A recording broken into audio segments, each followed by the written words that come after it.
تعلیم حاصل کرنے کے لیے عمر کی کوئی قید نہیں اور اس کی بہترین مثال کراچی کی مسفرہ ناز ہے۔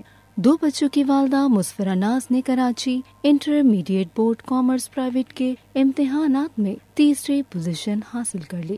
5 سال کا بیٹا اور 2.5 سال کی بیٹی کی دیکھ بھال کے ساتھ 5 سال بعد پڑھائی شروع کی اور مسفرہ ناز نے پوزیشن اپنے نام کر لی۔ اس کامیابی پر مسفرہ ناز کا کہنا تھا کہ ہمارے معاشرے میں سمجھا جاتا ہے کہ جنریشن گیپ کی وجہ سے بڑوں کو سوچ سمجھ نہیں ہوتی، مگر ایسا نہیں ہے۔ پڑھائی کے لیے کوئی عمر نہیں۔ آنے والی نسل کے لیے میں رول ماڈل کے طور پر سامنے آئی ہوں۔ انہوں نے کہا کہ ان کو فخر ہے کہ وہ اپنے شوہر اور بچوں کے ساتھ ایوارڈ وصول کر رہی ہیں۔ ساتھ ہی مسفرہ ناز نے chairman all private schools and college ایسوسی ایشن حیدر علی کا شکریہ ادا کیا، جنہوں نے خاص اہم پوزیشن ہولڈرز کی حوصلہ افزائی کے لیے پروگرام منعقد کیا۔ بلا شبہ ان کی اس کامیابی پر وہ داد کی حقدار ہیں۔